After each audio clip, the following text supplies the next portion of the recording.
Yeah, my name is Tim Jackson. I'm the artistic director and co-founder here at Kawumba Jazz Center here in Santa Cruz, California. We're a nonprofit presenting and education organization that's been around for 43 years. We got started in 1975. I'm also the artistic director at the Monterey Jazz Festival, where I've been for the past 28 years. So my history with John goes back to the late 1970s when he was a member of Dave Liebman's quartet.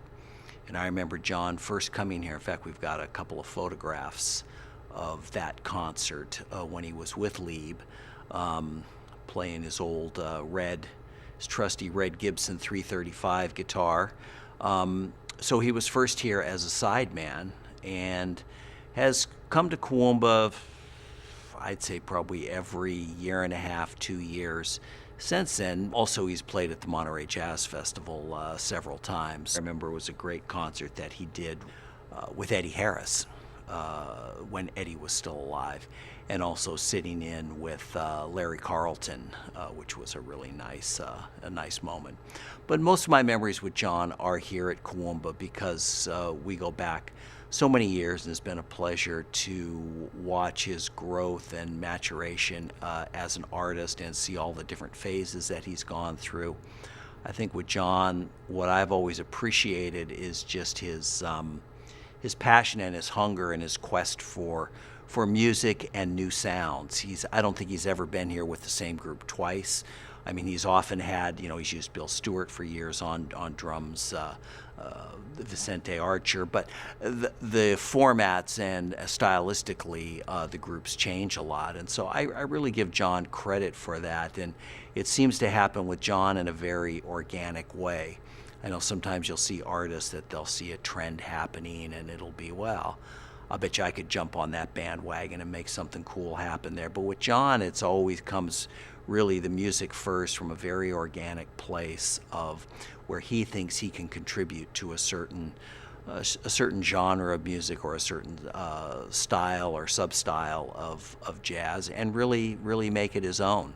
He's got such a unique sound, and you can tell that when he's playing, that he's just totally into the music. And now, as he's getting to be a little more of an elder statesman in the music, you can see that the energy he draws from the young people around him. And he draws in new generations of listeners, young people that are hearing him do things with new groups. He just has a real knack for keeping things fresh and keeping things fun. You can hear that he's listened to all the greats going back to Charlie Christian, and Wes Montgomery and George Benson. You can hear that in his playing, but in a subtle kind of way. That depth of knowledge, that meat of the history of the music is there. But he's found ways to keep it fresh. I look at him amongst his peer group, which I guess would be artists like Pat Metheny and Bill Frisell, and some players like that are in kind of his generation. And I think the players in that generation that really stand out, Mike Stern, they really have their own sound, and more so even than their own approach to music, which those three do. When you're talking Pat and Bill and John. And I think with John, he's created an instantly recognizable sound, and I think kind of a very melodic yet angular way of approaching melody, which I find really engaging and unique and just really a pleasure to listen to.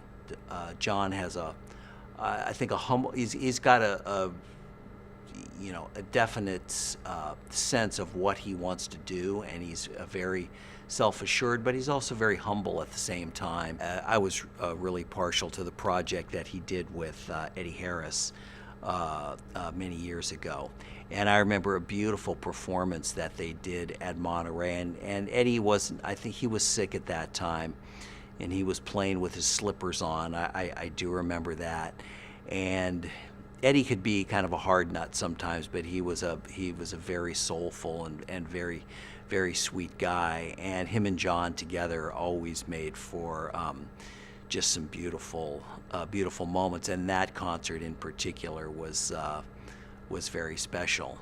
In fact, that weekend was kind of special when John was there, because I asked him if he would, or actually it wasn't me, it was Larry Carlton saw that Larry Carlton was playing with a big horn band, a big kind of blues band that he had.